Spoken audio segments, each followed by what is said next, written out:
Bien-aimés dans le Seigneur, aujourd'hui nous célébrons le 34e dimanche de l'année liturgique B et les lectures nous viennent de Daniel chapitre 7, versets 13 à 14 pour la première, et la deuxième lecture vient de l'Apocalypse chapitre 1, versets 5 à 8. Et l'évangile est tiré de Jean chapitre 18, 33b à 37.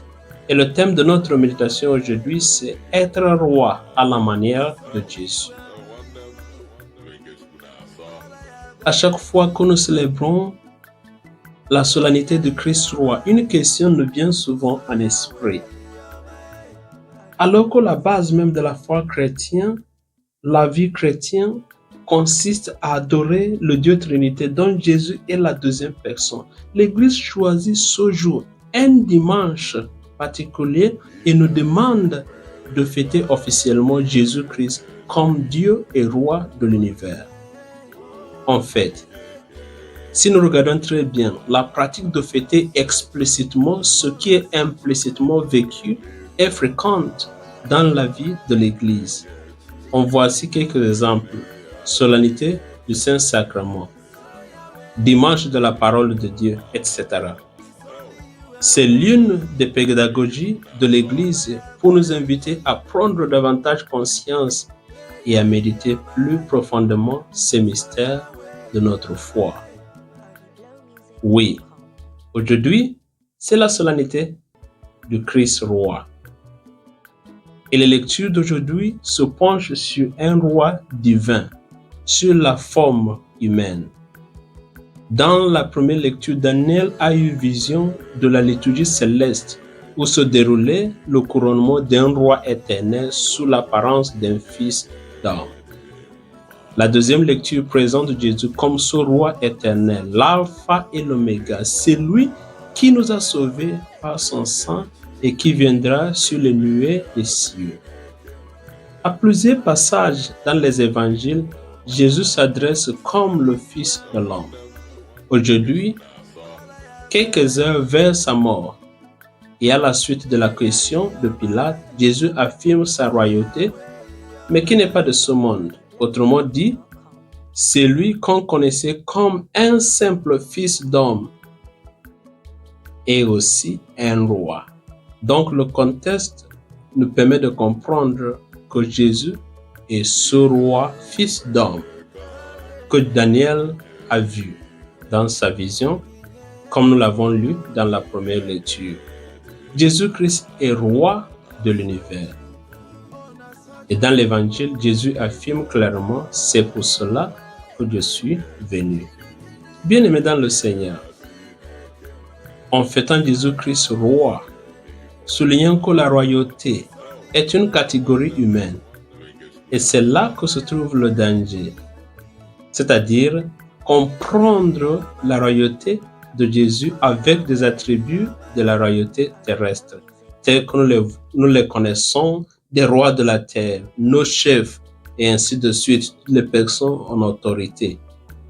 Et tel qu'énuméré dans 1 Samuel chapitre 8, le verset 11 à 18, quand le peuple juif avait demandé un roi, Dieu a essayé de les décourager en leur disant, voilà ce que les rois vont faire.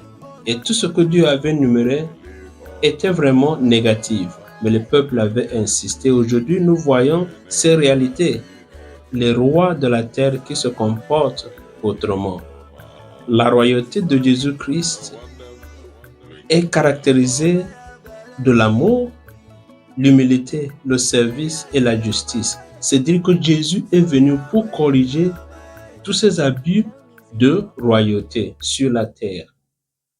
Autrement dit, dans un monde où les chefs livrent leurs sujets pour protéger leurs intérêts égoïstes, Jésus initie une royauté d'amour sans condition où le roi doit être celui qui se sacrifie, celui qui se livre pour ses sujets, même pour ceux et celles qui ne l'aiment pas. Dans une société humaine où la royauté est conçue comme un rang de grandeur, Jésus nous enseigne que la royauté exige l'humilité qui permet de descendre au niveau le plus bas pour récupérer les siens, pour découvrir la difficulté des siens et pour les aider à s'en sortir. Dans une culture humaine où les rois se voient comme des surhumains et se font servir, Jésus vient bouleverser le système. Il vient changer la conception pour nous faire comprendre que la royauté est un état pour le service. C'est un état pour servir et non pas un état pour être servi. Face à une société où sévissent la corruption et l'injustice, Jésus inaugure un règne de justice où chacun sera récompensé justement selon ses œuvres. Que ce soit ici sur la terre ou bien dans le monde à venir, chacun sera récompensé à base de ses œuvres. Il n'y a pas de corruption. On ne peut pas payer pour en avoir. Ce qu'il faut payer, c'est notre manière de vivre ici sur la terre. C'est le royaume de justice que Jésus lui-même a fondé. Bien-aimés dans le Seigneur, en disant tout cela, nous pouvons nous poser des questions. Où nous sommes dans cette solennité aujourd'hui? Qu'est-ce que cette solennité nous enseigne? Qu'est-ce que nous pouvons tirer de cette solennité aujourd'hui? Eh bien, nous savons tous que célébrer quelqu'un, c'est louer et admirer ses exploits. C'est déclarer ses vertus comme dignes d'inspiration. Donc, en fêtant le Christ roi, nous affirmons les vertus, l'unicité de ce roi, Jésus lui-même, en nous donnant des critères clairs, c'est-à-dire en nous proposant sa manière d'être roi. Jésus voudrait que nous nous en inspirions pour un monde meilleur. Si nos rois, si nos dirigeants se comportent comme Jésus, notre monde sera meilleur. Oui, nous pouvons doiter les autres, mais en réalité, nous tous, nous sommes des rois quelque part, dans la famille, dans l'église, au bureau, au marché, en classe, comme chauffeur, dans la communauté religieuse ou bien communauté civile, sur le plan politique. On peut énumérer beaucoup d'endroits où nous avons l'autorité sur les autres ou bien nous avons des autres qui dépendent de nous. Même si nous n'exerçons pas une autorité sur eux, mais tant que nous avons des gens qui dépendent de nous pour savoir ce qu'il faut faire, c'est une position d'autorité. Nous sommes rois là-bas. La question est comment est-ce que nous gérons ces gens? Quel est notre comportement vis-à-vis ces gens? Est-ce que nous les voyons comme des subalternes et nous les voyons comme nos égaux? La fête d'aujourd'hui nous invite tous à nous inspirer des valeurs que nous lègue ce roi éternel, Jésus lui-même. Prions le Seigneur pour nous-mêmes, nos dirigeants ecclésiastiques et politiques, afin que la fête de ce jour, en affermissant notre vie de foi en Jésus-Christ, puisse aussi interpeller notre conception et gestion de pouvoir et d'autorité. Bien-aimés dans le Seigneur, en fêtant le Christ roi, nous pouvons aussi nous poser des questions, puisque c'est la fin de l'année liturgique. Est-ce que Jésus a été roi dans ma vie tout au long de cette année liturgique? Qu'est-ce qui a changé dans ma vie?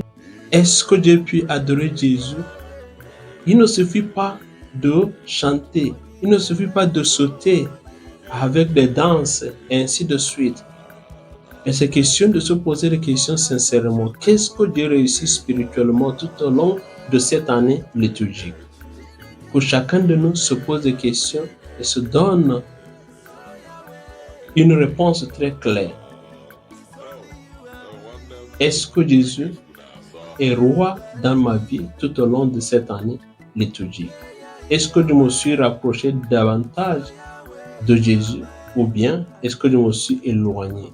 Est-ce que ma spiritualité s'est améliorée au cours de cette année liturgique ou bien il y a une rétrogression? Posons-nous cette question sincère et donnons-nous une réponse sincère. Et que le Seigneur bénisse sa parole dans notre vie pour que cette parole porte des fruits escomptés. Amen.